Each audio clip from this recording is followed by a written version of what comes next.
So the Satou Sabally sweepstakes is something that's going to pretty much dominate the headlines over the next couple of days. Like, the Satou sweepstakes are big.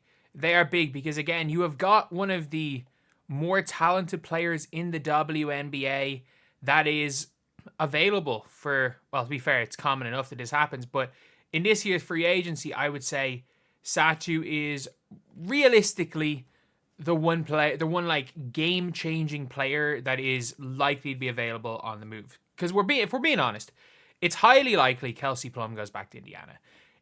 Not Kelsey Plum, Jesus, Kelsey Mitchell goes back to Indiana. Kelsey Plum is another one who is a very much big name that could be on the move because no one knows what's going on with her and Vegas. But Nneka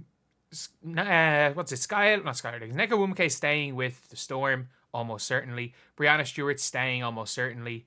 The Sky, like, Natasha Howard's on a game changer, and teams like the Sky Fever could do with her. Some teams couldn't really do it, Natasha Howard.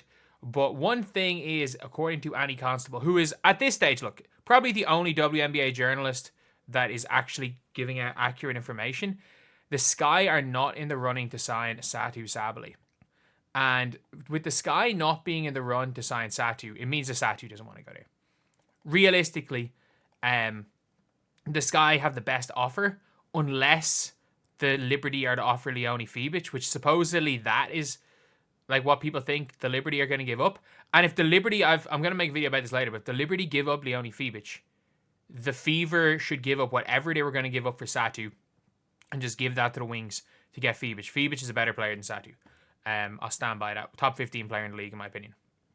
But it's so funny looking at this. When do you ever report positive news about the Sky? It's news, and this is the funniest thing. Arguing with a Sports Illustrated writer. The Wings will core, the job is to report the news, whether or not it's positive or negative. Please don't stop speaking to me, Robin Feverberg. It's like, dear Lord, you're out here arguing with reporters for literally reporting the news. The Fever have a chance. The reality of the situation is that it's gonna come down. It's gonna come down to two teams realistically. It's gonna be the Fever and Liberty, and there is always the risk that she will go to the Fever for a year, not re-sign in 2026, and then go to Liberty in 2026. There is always a chance of that, and there is one huge issue. If she gets cored, and Kelsey Mitchell gets cored, the Fever are out of the running. We'll know this weekend. If Breanna Stewart suddenly is not cored, and Kelsey Mitchell is cored and Satou's cored, she's gone to the Liberty. That's just a given. With the way the contracts are, I think there are two teams with a chance of getting Satou. But the reality is, when it comes to the Sky, is like, if the Sky would have the best offer. So if she was willing to go to the Sky, Satou would probably be going to the Sky. That number 3 pick, the number 10 pick, are more valuable than anything to either the Liberty, unless the Liberty are idiots and give up Fibic, or the Indiana Fever can give. Like, look, Nalissa Smith's barely a positive asset at this stage. But let's take a listen, though, if you are a Sky fan, of potential free agents for the Sky. Right. So let's talk about the activity level of the Chicago Sky when it comes to free agency. How active do you expect the Sky team to be when it comes to free agency? I mean, Jeff's shooting big. He was last year. He wanted Nneka and Skylar last year. That obviously didn't happen. Like, that's the problem is with the Sky, is they're there shooting for big. Last year, they're like, oh yeah, they're shooting for big free agents. They're shooting for big free agents. They wanted Nneka and Skylar. But instead, they lost Alana Smith and Courtney Williams. Like, that's the reality situation. They lost two of their better players instead of gaining anybody last year. It's like, come on now. We've got to think about this because Stewie, Nneka, and Brittany are all essentially spoken for. Breanna Stewart is expected to re-sign with the New York Liberty in many people's minds. She's going to be cored by the Liberty. Nneka Nwumeke. The reality of the situation is that if anyone actually goes and cores, I don't think the Satou trade is possible. Realistically, I don't think it's possible. Unless there is a sign and trade and Dallas don't core Satou, which would be confusing if that happens. Okay, can't be cored by Seattle, but she's spoken really highly of the Storm in a way that... Nneka Nwumeke is not leaving. She literally said she will only play for a black female head coach, and there's one of them in the league, and it's her team. So there's 0% chance Nneka Nwumeke leaves the Seattle Storm. kind of insinuates that she could be back with the Storm. And then Brittany Griner also has made it very clear that Phoenix is home for her. So on this list, Kelsey Plum and Natasha Howard are the two really interesting ones. The Sky don't need Natasha Howard. I wouldn't be that surprised to see Natasha Howard go to Fever. And it's funny, people are like, oh, but like her wife said something bad about Caitlin Clark. And it's like, I'm sorry, if you limit free agents to only people that have said positive things about Caitlin Clark, that's how you end up with a free agency list that is Arike, next season that is Arike and freaking Sophie Cunningham. Or have never said a negative thing about Caitlin Clark or anyone around them. That's how you end up with just Sophie Cunningham.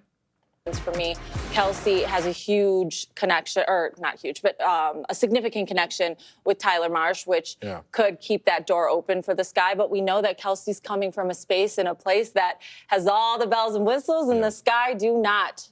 So given how bad last year was, given the fact that they're staring at a potential work stoppage in 2026, and the one-year contracts will be a thing in free agency, how big can the Sky think, and how aggressive will they be in going out? If it's not one of those five, who else is out there? The problem, I think a big problem with the Sky is that they're going to go for it, and they probably shouldn't. Like, they should probably just say, you know what, let's write off a year or two. Let's run it back. Let's not screw ourselves over in the short term. Let's use both our first-round picks this year. Let's get off some players. Let's try to build for 2027.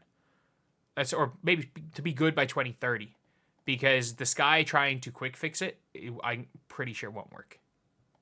Yeah, I think they have to think big, right? Because when you consider these one-year deals, what's at stake here is being in a position to win next year, being in a position to attract the top stars when all of them are free agents next year. And the Sky, again, are a franchise that does not have the reputation that Phoenix does, that the Aces do, that the Seattle Storm as a franchise in terms of their investment does, the New York Liberty. So I think of it this way. Look at what the Phoenix Mercury did last year. Yes, they made it to the playoffs. They were swept. But despite them having a less than satisfactory season in terms of on the court, players still want to go there because of the investment, because of the reputation. The Sky don't have that right now. And they have this facility coming in 2026. So anyways, long story short, they have to get players in here that are going to help them win next year this year, so that next year they're in the position to take an even more significant step forward. I ironically think that maybe the opposite is a better plan.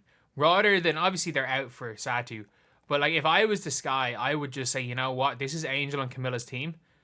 And if all of a sudden you've got like next season the two of them are all-stars, you can go in 2026 and be like, look, we've got two all-stars on rookie deals.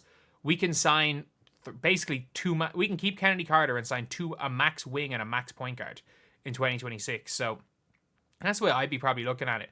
Rather than saying, you know what, we need the top tier players this summer so we can convince them. I would more so than anything try to use the fact that we've got two top tier players on rookie contracts in Camila Cardoso and Angel Reese to attract free agents. But especially because to put them two on the floor at the same time, you just need wings and you need shooters. So yeah. Anyway, Sky out of the Satou sweepstakes. I'll see you guys.